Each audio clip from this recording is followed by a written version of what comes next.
One of the common themes of Christmas, of course, is peace.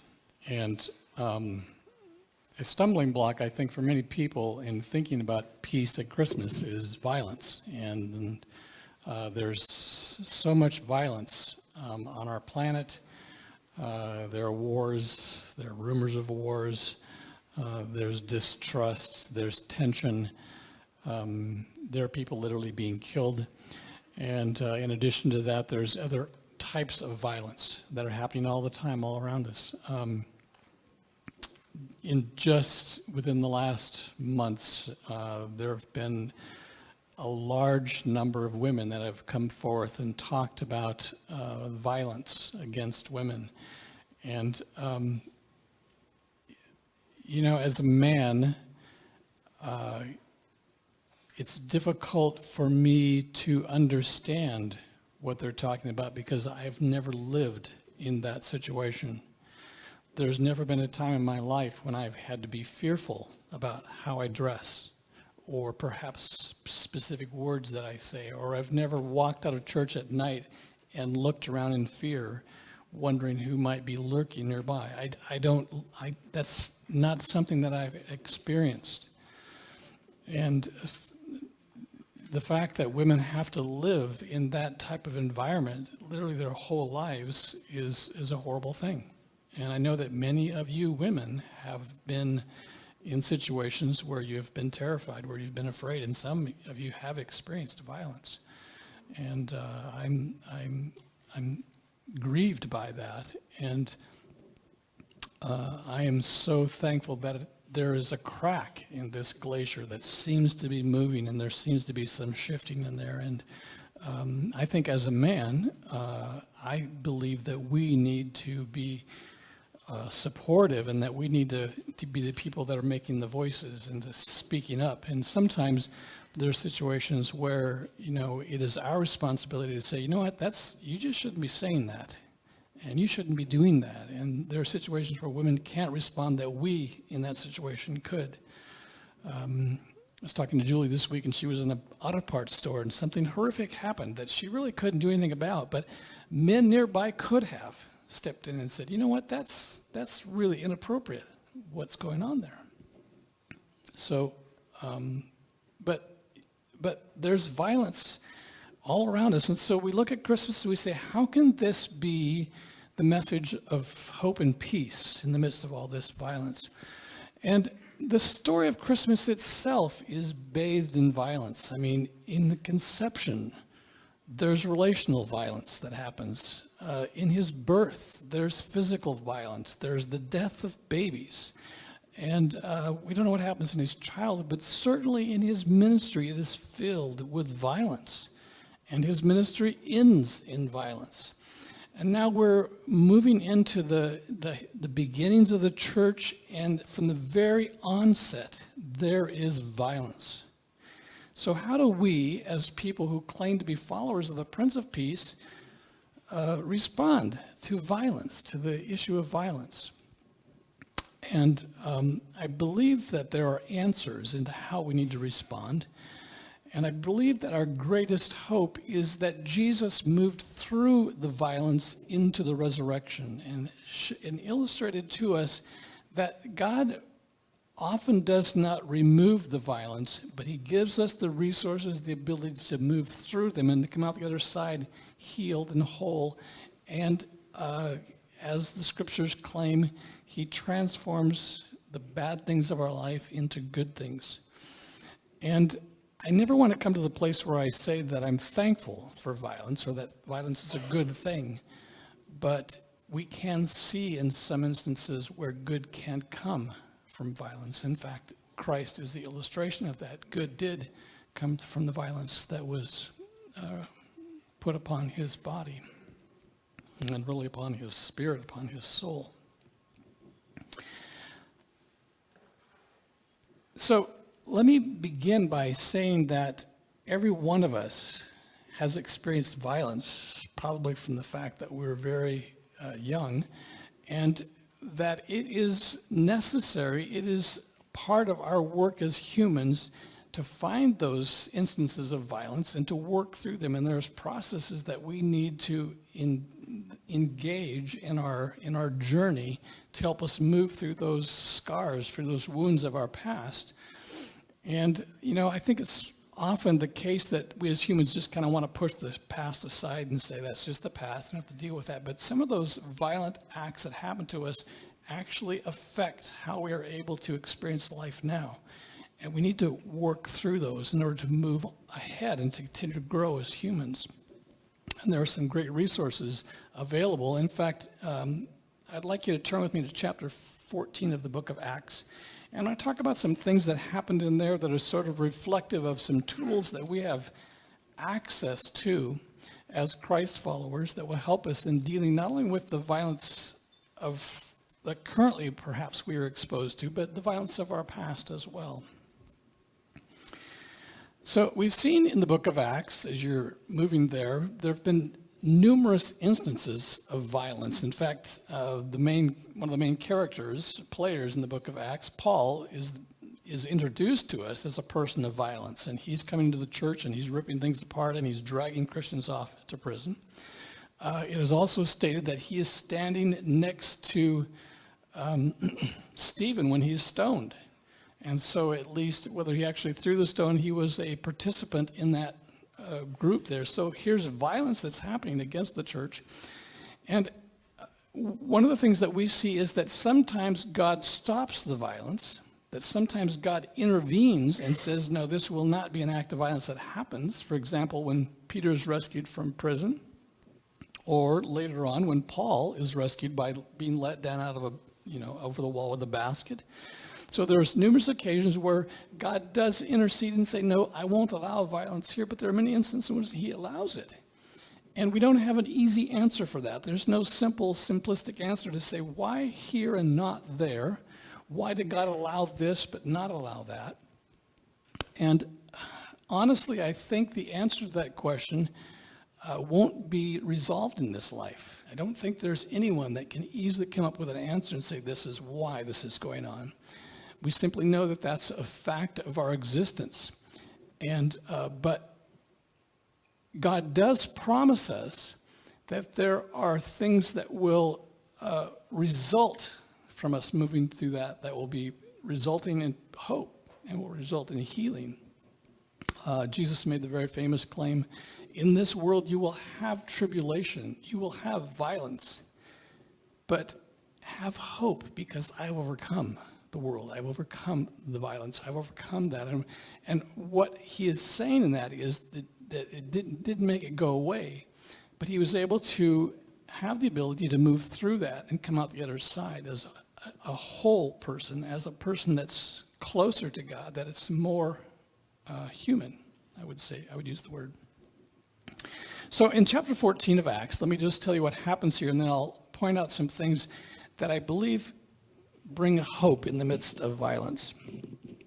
So, they've gone through the island of Cyprus, and then they traveled up north, straight into Turkey, and they travel up into central Turkey, and they go to a place called Iconium, and things didn't go real well there, so they continued on to the city of Lystra. And in Lystra, there's a lame man there, and so Paul has the ability at that moment to bring healing to this man, to focus healing from God onto this man, and he's healed. And when the people see that Paul has done this miraculous thing, they immediately assume that Paul and Barnabas are gods. And they start proclaiming in their native language, the gods are here, the gods are here. Well, it's very unlikely that either Paul or Barnabas spoke the native language, and so they probably at first didn't know what was going on. But to give some background, in that vicinity there was a legend that two gods, I think it was, I don't remember who they were, Mercury and Jupiter or something, came down and turned themselves into humans, and they walked through that area as in poor, looking for shelter and looking for food, and everybody turned them aside, shoved them away, discarded them, except for one elderly, very, very poor couple. And this elderly poor couple invited them in. They hardly had anything to give them, but they gave them a little bit of food, And as a result of that, these two gods cursed the whole area except for this couple. And they turned the couple's house into this huge temple, and the couples were caretakers. And so, because of that legend, people were presuming that Paul and Barnabas were these gods that had returned. And so that's why they were having this huge celebration. The gods come back, so we have a chance for redemption and to make things right. So when Paul and Barnabas finally figure out what's going on, they say, no, we're not gods. Look, we just have regular bodies. We're not gods at all. And so that's sort of disrupting to the people, local people. And the other thing that's compounded by this, and what you often find in your life, is that people of violence will follow you around. And so here are these people, these that have been bothering them in Iconium. They find out that Paul and Barnabas had gone on to Lystra, so they traveled to Lystra to bring more violence into their life and to distort what they're doing. And they convinced the local people that they are such a threat that they should stone them. And so later in chapter 14, it says that then some Jews came from Antioch and Iconium and won the crowd over. They stoned Paul and dragged him outside the city, thinking he was dead. But after the disciples had gathered around him, he got up and went back to the city.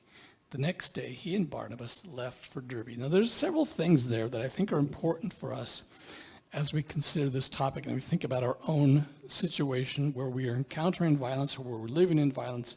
We're in a relationship of violence. Perhaps you're in a toxic workplace. Perhaps you're in a toxic relationship. Perhaps you have people in your life that are just bringing anxiety and stress, which is the essence of what violence is. And so the first thing that I notice, it says that the disciples gathered around them. And there is great, great value in being part of a congregation. And I think that we often convey the sense that every person in a congregation has to have some specific activity that they do. But I think that beyond having an activity, just being a part of this group is extremely important. The fact that you can sit here and you can look around and you know each other. You know what their friends are. You know who their kids are. You know who their grandkids are. If you were in a huge group, some large congregation, there are benefits to that. But one of the great benefits to being a group this size is that you intimately know each other. And when one of you has an issue, when Russ goes in for surgery, every one of you knows about that. When someone has a car accident, within moments, we all hear about it. And we start praying for one another. So the fact that we have this group is extremely helpful in dealing with those issues in life. It's such an important part of your ability to continue to move through life and move through the anxieties, to move through the tensions, to move through the troubles that you have, that you can come here and say, this is one safe place. This is one place where I can allow my spirit to rest and to build up the energy that I need in order to continue in this situation. And sometimes God's put you in a situation and he does not give you an out. This is where you are. This is where you have to be. You have no choice in this situation. Maybe it's a job. Maybe it's a relationship that you're in. And this is where God has placed you. You have to stay there. But one of the great benefits you have is that you can come here and find peace to give you the energy to move into that. But after that, it says he got back and he went back into the city. And so sometimes, as I said, God keeps you in this situation. But curiously enough, he wasn't fearful. He wasn't afraid. He didn't fear what that city could do to him because he had trust in God. So there was this basis of trust that he had that God would care for him, even to being stoned to death. But then it says that he left. He and Barnabas left and they went to another city. And there are sometimes in the midst of a violent situation that God gives you permission to say, you know what, this is enough. You can move from this. And I know that there have been some people in this congregation that have been in very, very difficult jobs and very difficult situations, and God has given you permission say, you know what? You don't have to stay in this toxic, violent situation any longer. There are some times when we do need to take steps and say, this is all this is going to happen. I believe there are times when violence needs to be stopped.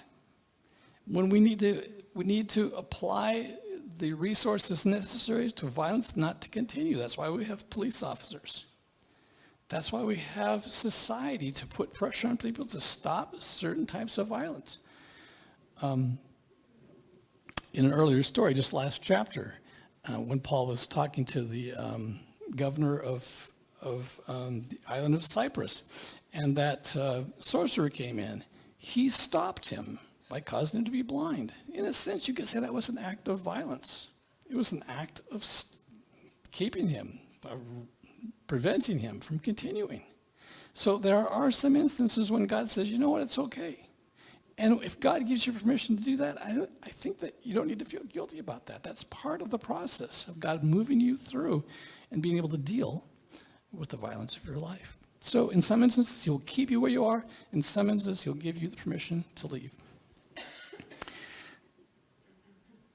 But I think perhaps the most powerful resource that we have, as I said earlier, is the fact that Jesus moved through his own personal violence and was resurrected. And he said to his disciples, you know what?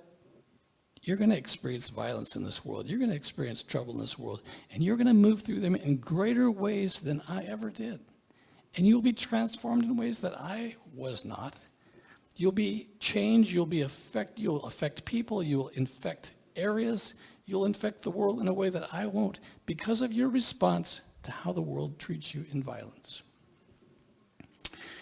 So, to experience the Prince of Peace isn't just to experience the trappings of Christmas. It isn't just to experience the music of Christmas. It isn't just to experience the relationships of Christmas. But it is truly to experience the Prince of Peace that transforms your heart and gives you the ability to be healed from the violence of your past and gives you the strength to move through the violence of the present. That is truly when you experience the Prince of Peace. And when you encounter Christ in that way is when you truly experience what Christmas is all about. And you'll hear people say Christmas is about children, and it's about the fantasy, it's about the magic. But the true message of Christmas is that the Prince of Peace comes to conquer violence's ability to negatively impact you, in whatever form that may be. So this week, as you encounter a world that's hostile, as you encounter people that are hostile, as you encounter situations, not that everyone is, but inevitably we run into those. Allow the Prince of Peace to give you the ability to move through that situation and to bring hope and healing, not only to yourself, but maybe even to the giver, to those that are pushing violence and anxiety. Stand with me and let me give you a benediction.